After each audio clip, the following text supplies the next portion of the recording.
ಎಲ್ಲರಿಗೂ ನಮಸ್ಕಾರ. Travel point ಕಾರ್ಯಕ್ರಮಕ್ಕೆ ಸ್ವಾಗತ. ನಾನು ಸೌಮ್ಯ ಶಿಂಧೆ.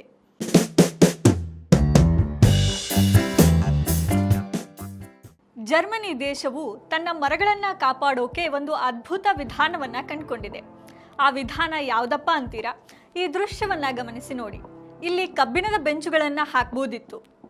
ಅದು ಮರವನ್ನೇ ಅಣುಕಿಸಿದಂತೆ ಆಗಬಹುದಿತ್ತೇನೋ ಅಂತ ಮರವನ್ನು ಸುತ್ತು ಬಳಸಿ ಮರದ ಬೆಂಚುಗಳನ್ನೇ ಹಾಕಿದ್ದಾರೆ. ಹೀಗೆ ಸೂಕ್ಷ್ಮವಾಗಿ ಯೋಚಿಸಿದವರು ಜರ್ಮನಿಯ ಮಂದಿ. ನಗರವನ್ನು ರೂಪಿಸುವವರಿಗೆ ಇಂಥ ಸೂಕ್ಷ್ಮ ಸಂವೇದನೆ ಇರಬೇಕು. ಈ ಬೆಂಚುಗಳನ್ನು ಕಬ್ಬಿಣದ ಮೊಳೆ, ಸ್ಕ್ರೂ ಅಥವಾ ಯಾವುದೇ ಕೃತಕ ವಸ್ತುಗಳನ್ನು ಬಳಸಿ ನಿರ್ಮಿಸಿಲ್ಲ, ನಿಲ್ಲಿಸಿಯೂ ಇಲ್ಲ. ಬದಲಾಗಿ ಬಾಗಿದ ಮರದ ಹಲಗೆಗಳನ್ನು ಬಳಸಿ ಮರವನ್ನು ಯಾವುದೇ ಹಾನಿಯಾಗದಂತೆ ಸುತ್ತುವರಿಯಲಾಗುತ್ತದೆ.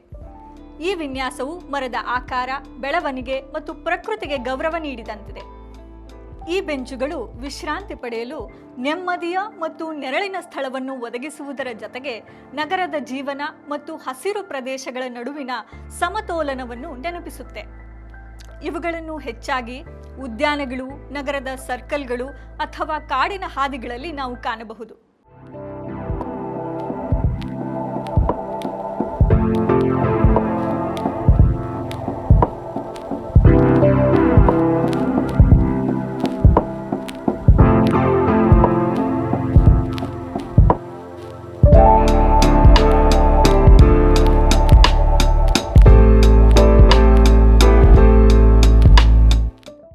ಈ ವಿನ್ಯಾಸವು ಪ್ರಕೃತಿಯೊಂದಿಗೆ ಸಂಪೂರ್ಣವಾಗಿ ಬೆರೆತು ಹೋಗುವಂಥದ್ದು.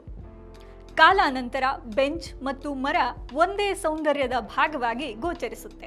ಇವುಗಳಿಗೆ ಕಬ್ಬಿಣದ ಚೌಕಟ್ಟುಗಳಿಲ್ಲ, ಕೃತಕ ಬಣ್ಣಗಳಿಲ್ಲ. ಕೇವಲ ನೈಸರ್ಗಿಕ ಮರವು ಜೀವಂತ ಮರದೊಂದಿಗೆ ಸೇರಿಕೊಳ್ಳುತ್ತೆ.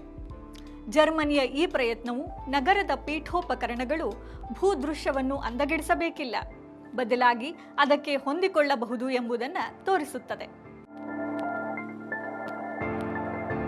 ಮತ್ತಷ್ಟು ವಿಶೇಷ ಮಾಹಿತಿಯನ್ನು ಮುಂದಿನ ಸಂಚಿಕೆಯಲ್ಲಿ ಕೊಡ್ತೀನಿ. ನಮ್ಮ ಕಾರ್ಯಕ್ರಮಗಳನ್ನು ಲೈಕ್ ಮಾಡಿ, ಶೇರ್ ಮಾಡಿ ಮತ್ತು ನಮ್ಮ ಚಾನೆಲ್ನ ಸಬ್ಸ್ಕ್ರೈಬ್ ಮಾಡೋದನ್ನು ಮರಿಬೇಡಿ. ಇದು ಪ್ರವಾಸಿ ಪ್ರಪಂಚ, ವಿಹಾರವೇ ವಿಶ್ವ. ನಮಸ್ಕಾರ.